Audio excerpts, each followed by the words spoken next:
नमस्कार दोस्तों, स्वागत है आपका study for public service commission में। आज एचएसएससी के द्वारा जो जेई का एग्ज़ाम था वो कंडक्ट करवाया गया था 8 तारीख को, और कल भी एचएसएससी का जो है वो एग्ज़ाम होना है। तो आज जो जेई का पेपर करवाया गया है उसके अंदर जो हरियाणा जीकेआई है और जो नेशनल जीकेआई है उसको हम यहाँ पे देखने वाले हैं, कितने क्वेश्चन आए हैं और उनका जो आंसर है वो क्या हो सकता है, वो सारी बातें हम यहाँ पे देखने वाले हैं।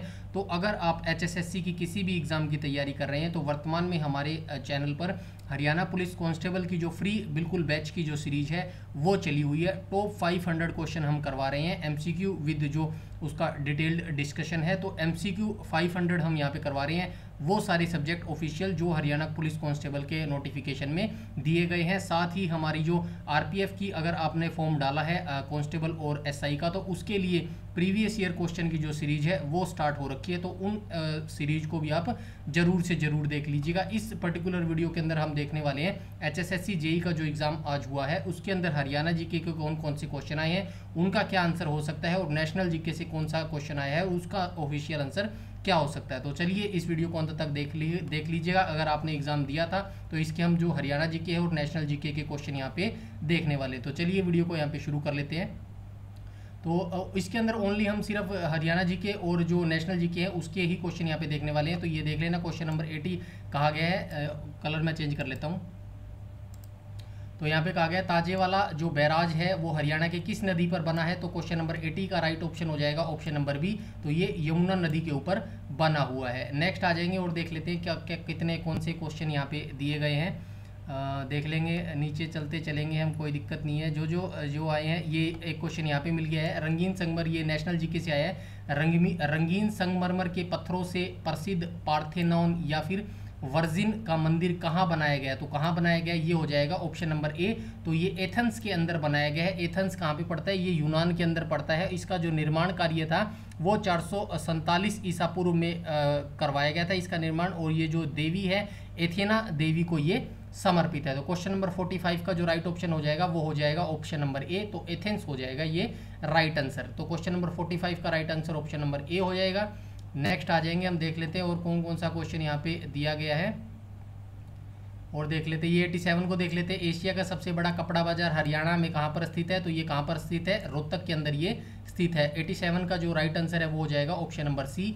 नेक्स्ट आ जाएंगे हम, उसके बाद देख लेते हैं कौन सा प्रश्न दिया गया है। तो क्वेश्चन काफ़ी कम दिए गए हैं हरियाणा जी के, क्योंकि ये जेई से रिलेटेड क्वेश्चन पेपर है। तो जेई से रिलेटेड ज़्यादा क्वेश्चन पूछे गए हैं, कंप्यूटर के भी आंसर क्वेश्चन इसके अंदर पूछे गए हैं। इसके बाद 38 क्वेश्चन आ गया, ये पॉलिटी से रिलेटेड क्वेश्चन पूछा गया है। किस अनुच्छेद में राज्यों द्वारा मुफ्त और अनिवार्य शिक्षा प्रदान करने की जो परिकल्पना है वो की गई है। इसके अंदर दो आंसर बन सकते हैं, दोनों सी ऑप्शन भी बन सकता है, लेकिन इसके अंदर खेल आपको ये देखना है, जो इसके अंदर ये कहा गया मुफ्त और अनिवार्य शब्द दिया गया है, इसी से जो आपको आंसर है वो टिक करना था। ऑप्शन नंबर ए इसका हो जाएगा, माफ़ कीजिएगा ऑप्शन नंबर ए नहीं होगा, इसको मैं रब कर देता हूँ।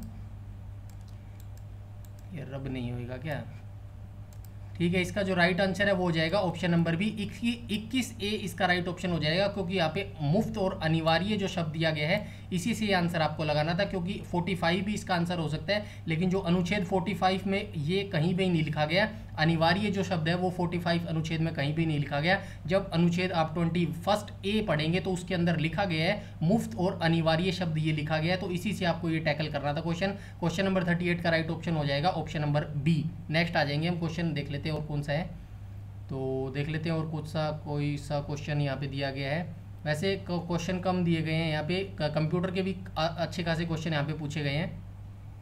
ये आ गया है एक और क्वेश्चन, निम्नलिखित में से किस व्यक्ति को हरियाणा के कुंजपुरा जागीर का संस्थापक माना जाता है। तो किसे माना जाता है, तो 59 का राइट ऑप्शन हो जाएगा ऑप्शन नंबर डी। तो ये निजामत खान को जो है वो माना जाता है, और निजामत खान के द्वारा ये 1729 में जो ये कुंजपुरा जागीर है इसकी स्थापना की गई थी। क्वेश्चन नंबर 59 का राइट ऑप्शन हो जाएगा ऑप्शन नंबर डी। नेक्स्ट आ जाएंगे हम और देख लेते हैं कौन से क्वेश्चन यहाँ पे दिए गए हैं।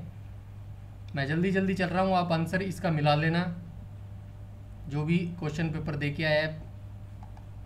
उसके बाद हम देख लेते हैं और कौन सा है, और तो ये ज़्यादा जेई से रिलेटेड ही क्वेश्चन पूछे गए हैं। ये एक भी कंप्यूटर से रिलेटेड है। उसके बाद देख लेते हैं और कोई दिया गया है या फिर नहीं दिया गया।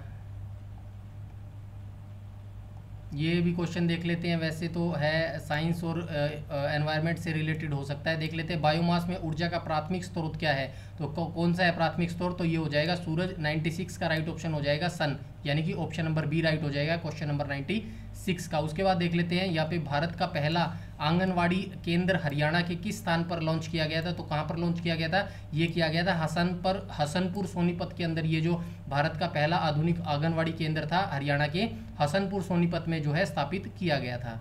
आगे आ जाते हैं हम और देख लेते हैं कोई क्वेश्चन यहाँ पे दिया गया है तो, और देख लेते हैं अगर कोई क्वेश्चन दिया है तो हरियाणा जीके से रिलेटेड। तो ये देख लेना, ये रीजनिंग से रिलेटेड क्वेश्चन है। मछली गिल से सांस लेती है, ये मनुष्य कहाँ से लेता है, तो मनुष्य नासिका से लेता है। देख लेना, अब रीजनिंग का क्वेश्चन है ये। उसके बाद हम आगे आ जाएंगे और देख लेते हैं क्या कुछ इसके अंदर दिया गया है हरियाणा जीके या फिर नेशनल जीके से कोई क्वेश्चन रह ना जाए, और देख लेते हैं। और तो मुझे नहीं लगता इसके अंदर कोई क्वेश्चन है। माजुली द्वीप आ गया, एक और क्वेश्चन आ गया है क्वेश्चन नंबर 14। तो माजुली द्वीप किस नदी पर अवस्थित है, तो ये ब्रह्मपुत्र नदी पर अवस्थित है। क्वेश्चन नंबर 14 का राइट ऑप्शन हो जाएगा ऑप्शन नंबर डी। नेक्स्ट आ जाएंगे हम क्वेश्चन नंबर और देख लेते हैं। ओपन फायरिंग स्विच को हमेशा, ये सारे जेई से रिलेटेड है, और देख लेते हैं। निम्नलिखित नौ रसायन डिजिटल लॉजिक, ये भी कंप्यूटर से रिलेटेड है। कंप्यूटर के भी 10 क्वेश्चन पूछे गए हैं इसके अंदर, तो कंप्यूटर का भी जो सब्जेक्ट है वो अच्छा सा अपने आराम से कर लीजिए। सब्जेक्ट कंप्यूटर एक बहुत ही 10 क्वेश्चन काफ़ी हो जाते हैं। तो कंप्यूटर के लिए भी हम बहुत जल्दी सीरीज शुरू करने वाले हैं। 5000 क्वेश्चनों की जो सीरीज है वो हम शुरू करने वाले हैं बहुत जल्दी। ये भी कंप्यूटर से रिलेटेड है, ये बता देता हूँ मैं, आता है ये मेरे को।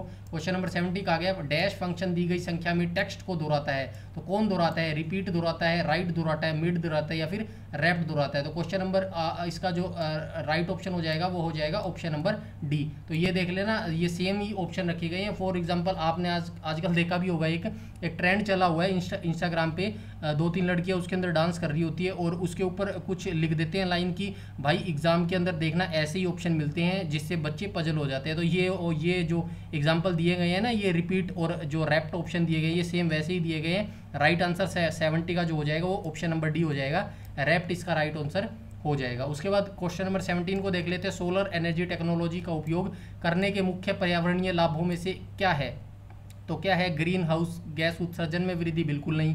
प्राकृतिक संसाधनों का ह्रास, बिल्कुल नहीं। वायु प्रदूषण बढ़ना, बिल्कुल नहीं। तो ऑप्शन नंबर बी राइट हो जाएगा। अगर आपको जो एलिमिनेशन मेथड है वो भी आता है तो भी आप इस क्वेश्चन को आराम से कर सकते थे।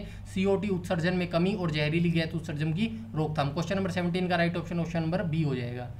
नेक्स्ट आ जाएंगे हम क्वेश्चन नंबर और देख लेते हैं, कुछ दिया गया है तो इसके अंदर ये और आ गया है। क्वेश्चन नंबर 28 पॉलिटी से रिलेटेड है। भारतीय संविधान के किस अनुच्छेद में प्रशासनिक न्यायाधिकरणों की जो स्थापना है उसका प्रावधान है, तो ये हो जाएगा option number A. Question number 28 का राइट ऑप्शन हो जाएगा ऑप्शन नंबर ए।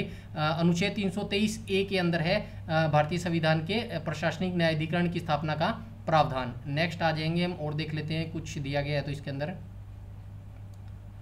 और तो नहीं दिया गया, PDF ही खत्म हो गई। इतने ही क्वेश्चन दिए गए थे, ज़्यादा क्वेश्चन नहीं आए थे इसके अंदर हरियाणा जीके के। ये एक और क्वेश्चन मिल गया है, ये हालांकि नेशनल जीके से रिलेटेड है। भारत में सबसे बड़ा गेहूं उत्पादक कौन सा राज्य है, तो ये हो जाएगा मध्य प्रदेश, आंध्र प्रदेश, उत्तर प्रदेश, असम। तो राइट ऑप्शन हो जाएगा Uttar Pradesh, option number C. Question number 36 का राइट ऑप्शन हो जाएगा option number C, Uttar Pradesh Bharat का सबसे बड़ा गेहूं उत्पादक राज्य है। तो ये हरियाणा जीके और नेशनल जीके से हमने क्वेश्चन देखे हैं, तो सारे मैंने ऑथेंटिक आपको आंसर बता दिए हैं। और अगर आप हमसे जुड़ा रहना चाहते हैं या फिर ऐसे ही महत्वपूर्ण जानकारियाँ चाहती है, तो ये हमारा टेलीग्राम चैनल का जो है लिंक है, इस पर क्लिक करेंगे तो आप हमारे टेलीग्राम पर पहुंच जाएंगे। इसको ज्वाइन कर लीजिएगा, सारी इंपॉर्टेंट जानकारी वहीं पर दी जाती है। और इस वीडियो में इतना ही, हरियाणा जीके और नेशनल जीके आपके साथ शेयर करनी थी। तो आई होप आपको वीडियो अच्छी लगी होगी। वीडियो अच्छी लगी तो लाइक और शेयर कीजिएगा। चैनल पर पहली बार विजिट कर रहे हैं तो चैनल को सब्सक्राइब कर लीजिएगा और बेल आइकन बटन को टैप कर लीजिएगा ताकि समय पर आपको सारी नोटिफिकेशन मिलती रहे। यूट्यूब पर हमें फॉलो करते हैं तो प्लीज़ हमारा टेलीग्राम ग्रुप जरूर से जरूर ज्वाइन कर लीजिएगा ताकि समय पर आपको सारी नोटिफिकेशन मिलती रहे। इस वीडियो में इतना ही, तब तक के लिए धन्यवाद।